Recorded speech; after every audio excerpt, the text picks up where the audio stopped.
الله أكبر الله أكبر الله أكبر لا إله إلا الله والله أكبر الله أكبر ولله الحمد. Dari remaja Solehah Bali mengucapkan minal aidin wal faizin, mohon maaf lahir dan batin. Allahu Akbar, Allahu Akbar, Allahu Akbar, Allahu Akbar, Allahu Akbar, Allahu Akbar, Allahu Akbar, Allahu Akbar walillahil hamd. Alhamdulillahi rabbil alamin wa ilahul awwalin wal akhirin. Ashhadu an la ilaha illallah wahdahu la syarika lah wa ashhadu anna sayyidana wa nabiyyana Muhammadan abduhu wa rasuluh.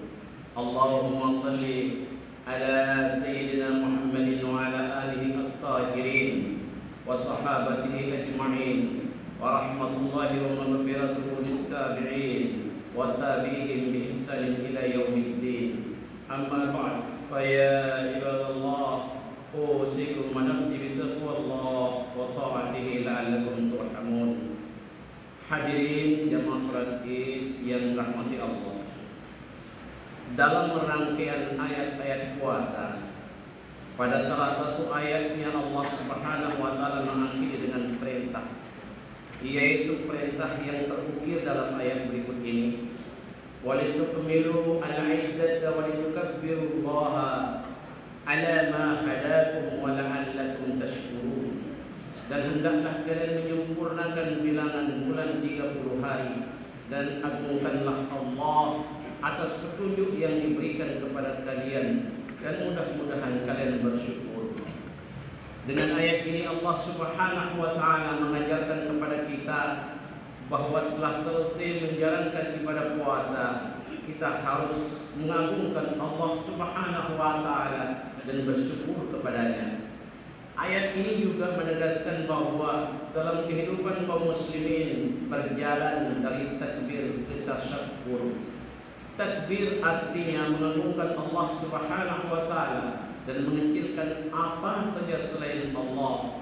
Dalam ibadah puasa kita selama 1 bulan, takbir kita cerminkan dengan mengecilkan hawa nafsu, menghidupkan keagungan Allah Subhanahu wa taala dalam hati dan dalam kehidupan kita sehari-hari. Ketika kita membaca Al-Quran, kita mengecilkan seluruh pembicaraan manusia dan kita hanya membesarkan kalam Allah.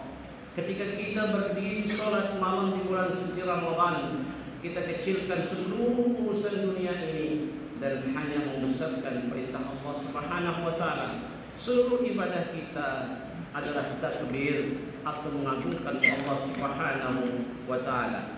Seluruh ibadah kita dimaksudkan juga untuk mengecilkan apapun selain Allah yang Maha Agung dan Maha Tinggi. Setelah menyelesaikan seluruh ibadah ini, Allah Subhanahu wa taala masih juga memerintahkan kepada kita untuk takbir. Bukankah dalam puasa kita sudah membesarkan Allah? Bukankah dalam tarawih dan tadarus kita telah mengagungkan Allah? Bukankah pada malam dan hari Id kita agungkan Allah? Mengapa kita masih harus bertakbir lagi? Mengapa kita masih harus membesarkannya lagi? Allah Maha mengetahui kalau kita sering mengagungkannya ketika kita ibadah, tapi Allah juga Maha mengetahui kalau kita sering melupakan takbir di luar ibadah. Kita besarkan Allah di masjid, tetapi seringkali di luar masjid kita agungkan yang lain. Kita agungkan kedudukan, kita besarkan keangkuhan, dan kita utamakan kepentingan duniawi lainnya sehingga lupa kepada takbir kepada Allah. Terkadang ketika kita berada di tempat kerja, tidak jarang perintah Allah dicampakkan. Kedudukan kedudukan dan jabatan serta sederet urusan dunia kita yang seharusnya digunakan untuk melayani dan menyantuni orang-orang yang membutuhkannya menjadi tersandra oleh kepentingan pribadi dan golongan, kecuali bagi orang-orang yang tulus, yang tertanam pada dirinya didikan puasa Ramadan untuk senantiasa berbagi dengan hati yang tulus, sebagai mana tulusnya air yang diminum yang masuk ke dalam kerongkongan ketika berbuka, yang dibarengi dengan kegembiraan dalam menikmati rizki Allah Subhanahu wa taala saat berbuka. Bahkan seiring dengan tegukan air yang ngalir ke kerongkongan itu, kadang juga kita tidak pernah melupakan doa yang mengatakan Allahumma laka sumtu wa bika amantu wa ala rizqika aftartu bi rahmatika ya arhamar rahimin. Ya Allah, milikmu kuasaku dan kepadamu aku beriman, dan dengan rizkimu aku berbuka, dengan rahmatmu juga, wahai Maha Pemberi, wahai yang Maha Pengasih lagi Maha Penyayang. Allahu Akbar, Allahu Akbar, Allahu Akbar, Allahu Akbar, walillahil hamd. Atas dasar itulah kaum muslimin terus diperintah untuk mengagungkan Allah. Bentuk pengagungan itu diwujudkan dengan beribadah, karena ibadah itu sesungguhnya manifestasi rasa syukur kepada Allah Subhanahu wa taala. Maka mengagungkan Allah sekaligus sujud rasa syukur kita kepada Allah Subhanahu wa taala. Namun demikian Rasulullah SAW terus mengingatkan kita kaum muslimin untuk selalu waspada tentang hari-hari ke depan setelah Ramadan ini kita lewati, agar kaum muslimin tidak terjebak dengan giuran-giuran kemewahan dunia semata yang tidak jarang itu membuat kita lupa kepada bagaimana mengagungkan Allah. Takbir kepada Allah menjadi terlupakan, namun pengagungan kepada yang lain menjadi muncul. Sementara kita dididik oleh Ramadan, dididik oleh Rasulullah untuk mengagungkan Allah dan mengecilkan selain Allah. Oleh karena itu, salah sebuah hadis yang terungkap terkait dengan hal itu sebagaimana disebutkan berikut ini. Sayati ba'dakum qaumun yaquluna atayyibat dunya wa alwanuha wa yankihuna ajmal an-nisaa wa alwanuha wa yalbasuna ajmal as-siyaba wa siyabi alwanuha lahum butunun min al-qalil la tasfa' wa anfusun bil kathir la taqna' akifuna 'ala ad-dunya yaduna wa yaruhuna ilaiha ittakhaduha alihatan min duni ilahihim wa rabban duna rabbahum ila amriha yantahun wa lihawahum yattabi'un ulaika syiraru ummati. Rawahu Tabrani. Akan datang setelah kalian satu kaum yang memakan kemewahan-kemewahan dunia dengan segala ragamnya, yang mengendarai kendaraan-kendaraan bagus dengan segala ragamnya, yang menikahi wanita-wanita cantik dengan segala ragamnya, memakai pakaian-pakaian indah dengan segala ragamnya. Mereka mempunyai perut yang tak pernah merasa kenyang dengan yang sedikit, dan memiliki nafsu yang tidak pernah merasa puas dengan yang banyak. Mereka menundukkan diri kepada dunia semata di pagi hari sampai sore hari. Ia hanya nomor dunia. Mereka menjadikan dunia sebagai Tuhan dan pengatur hidup mereka. Mereka mengikuti perintah dunia dan menjauhi larangan dunia. Mereka itu adalah sejelek-jelek umatku. Hadis riwayat Tabrani. Bila dunia sudah dibesarkan, maka bukan saja Allah yang tampak menjadi kecil, melainkan yang tampak jelas pun menjadi tidak kelihatan, dan menjadikan kita acuh tak acuh kepada penderitaan orang lain. Adakah terlintas di dalam diri kita, di dalam pikiran kita, dalam hati kita bahwa di saat memakan makanan yang enak, di saat yang sama di tempat yang berbeda, ada orang yang bergelimang dengan kemiskinan, dengan kesengsaraan. Ada pula anak-anak kecil yang anak-anak cerdas yang tidak bisa bersekolah karena keterbatasan biaya hidup mereka, hingga tidak bisa bersekolah. Bahkan ada pula bayi-bayi merah yang kehilangan tekapan orang tua, bahkan tidak bisa membeli susu untuk minumnya. Bahkan dia tidak bersama ibundanya dikarenakan ada sesuatu yang menyandra ibunya. ternyata ibunya tidak bisa meninggalkan rumah majikan tempat kerjanya, dan bahkan ada lagi orang tua yang terpaksa keluar negeri demi untuk menyambung biaya hidup keluarga dan anak-anak mereka. Siapakah yang hatinya terbersit untuk menolong dan memberi perhatian kepada mereka? Kuasa mendidik kita untuk cepat tanggap dengan hal-hal yang seperti itu. Itu cermin daripada mengagungkan Allah dan mengecilkan selain Allah. Cepat tanggap dengan orang yang menderita, cermin daripada orang-orang sudah dididik dengan Ramadan. 1 bulan lamanya kita didik dengan itu, agar itu melekat dalam hidup kita sampai Ramadan dan Ramadan berikutnya, sampai kita dipanggil oleh Allah Subhanahu wa Ta'ala. Itu adalah realita yang membutuhkan belas kasihan kita bersama. Sebagai bukti, jadikan Ramadan selama 1 bulan itu untuk membantu dan menolong serta saling bahu-membahu bila ada saudara kita yang membutuhkan bantuan dan pertolongan. Allahu Akbar, Allahu Akbar, Allahu Akbar, walillahil hamd. Hadirin yang dirahmati Allah, di antara ilah atau Tuhan yang banyak membius orang-orang beriman di antara kita adalah karena kekuasaan. Karena kekuasaan maka muncul pengakuan dan sanjungan dari orang lain untuk memuji-muji dan membesar-besarkan dirinya. Terkait hal itu, Allah Subhanahu wa Ta'ala di dalam Al-Quran surat Muhammad ayat 22 menegaskan, hal asaitum in tawallaitum an tufsidu fil ardi wa taqta'un arhamakum. Maka apakah kiranya jika kalian berkuasa, kalian akan berbuat kerusakan lagi di muka bumi ini dan kalian putuskan persaudaraan dan kekeluargaan. Berdasarkan ayat ini, hal yang sering mengganggu pengagungan kita kepada Allah Subhanahu wa Ta'ala adalah kekuasaan. Pada saat seseorang berkuasa, banyak pihak yang punya kepentingan, dan orang-orang yang punya kepentingan tersebut menggunakan berbagai macam cara untuk mewujudkan keinginannya. Salah satu di antaranya adalah dengan memujuk dan menyanjung serta membesar-besarkan orang yang punya kekuasaan karena kekuasaannya. Dan bila si penguasa itu terlena dengan sanjungan serta pengakuan dari pihak orang lain yang berkepentingan kepada dirinya itu, maka ia tidak sadar ia telah menjadikan dirinya sebagai Tuhan karena senang disanjung dengan tidak ada realita dan diagung-agungkan layaknya seperti Tuhan, padahal ia disanjung dan dipuja karena kekuasaannya.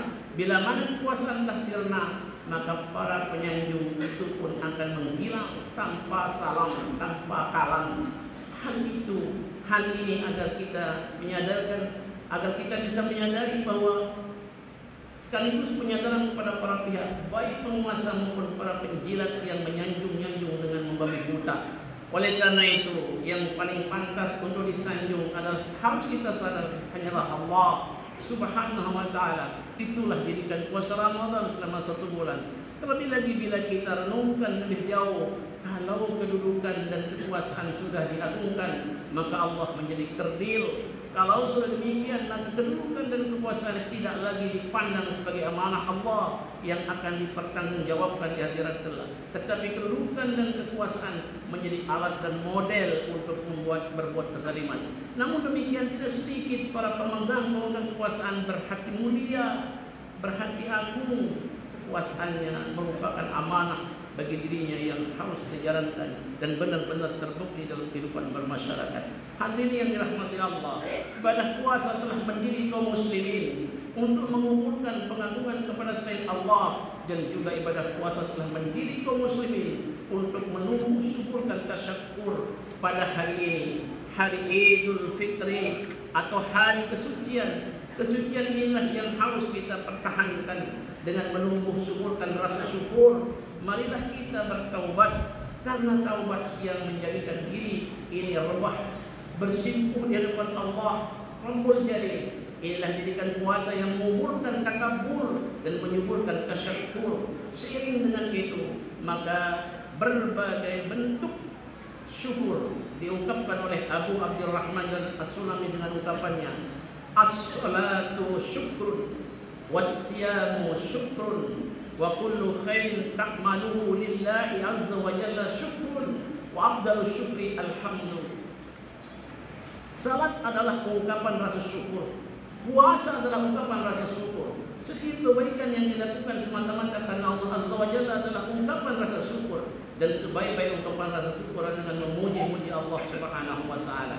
Hadirin yang dirahmati Allah, marilah kita akhiri ini semua ini dengan doa, dengan terlebih dahulu kita beristighfar. Astaghfirullahalazim, astaghfirullahalazim, astaghfirullahalazim alladzi la ilaha illa huwal hayyul qayyum wa atubu ilaih. Allahumma salli ala Muhammadin wa ala ali sayyidina Muhammad.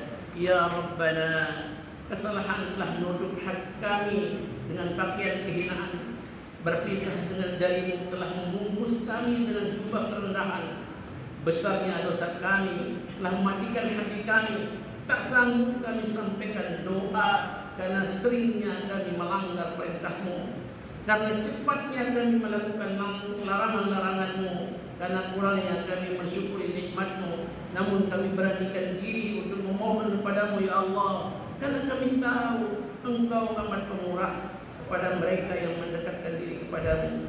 Engkau maha pemurah kepada siapa saja yang bermohon kepadamu.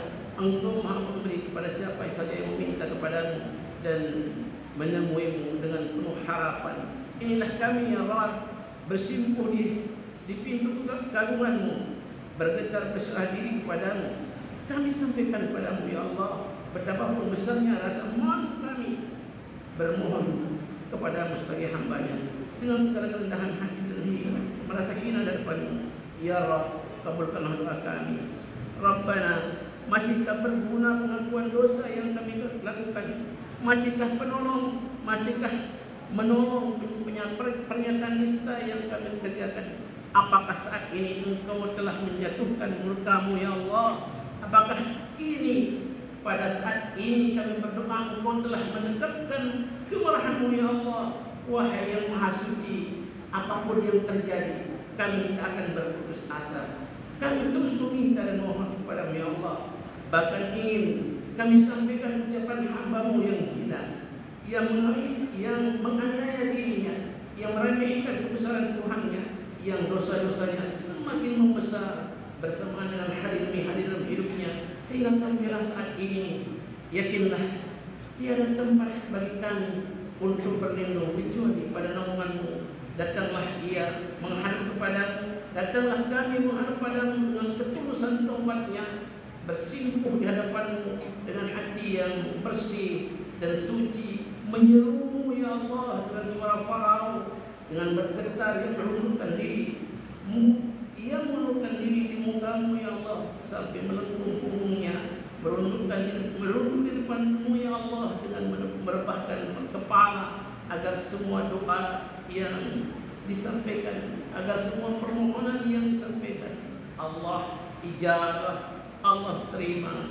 Oleh karena itu ya Allah, sekali lagi kami sampaikan, ampunilah segala dosa dan kesalahan, ampunilah segala dosa-dosa dan salah kami dan dosa dan salah kedua orang tua kami. Masukkan kami ke dalam kelompok hamba-Mu yang Kau selamatkan dunia dan akhirat. Barakallahu li wa lakum bil Qur'anil azim wa nafa'ani wa iyyakum bima fihi min al-ayat wa dzikril hakim wa taqabbal minni wa minkum tilawatahu innahu huwal ghafurur rahim.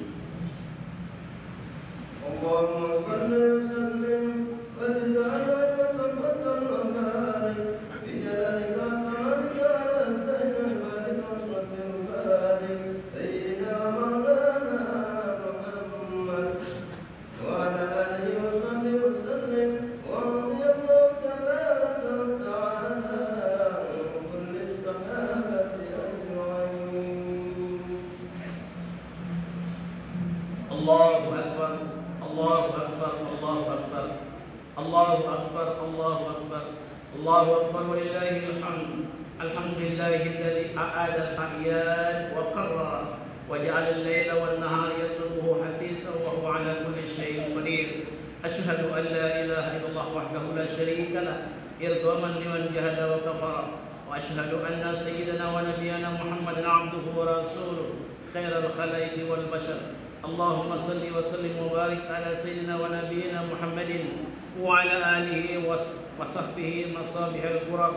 Amma ba'du fa ya ibadallah اتقوا الله حق تقاته ولا تموتن إلا وأنتم مسلمون واعلموا أن الله تعالى صلى على نبيه قديما وأمرنا بذلك إرشادا لنا وتعليما إن الله وملائكته يصلون على النبي يا أيها الذين آمنوا صلوا عليه وسلموا تسليما اللهم اغفر للمسلمين والمسلمات والمؤمنين والمؤمنات الأحياء منهم والأموات إنك سميع قريب مجيب الدعوات ويا قاضي الحاجات اللهم رحمتك نرجو ورضاك نطلب فاتنا من عندك جميعا يا رب العالمين اللهم إنا نسألك نفسا مطمئنة تؤمن ببلائك وترضى بقضائك تقنع بعطائك ربنا افتح بيننا وبين قومنا بالحق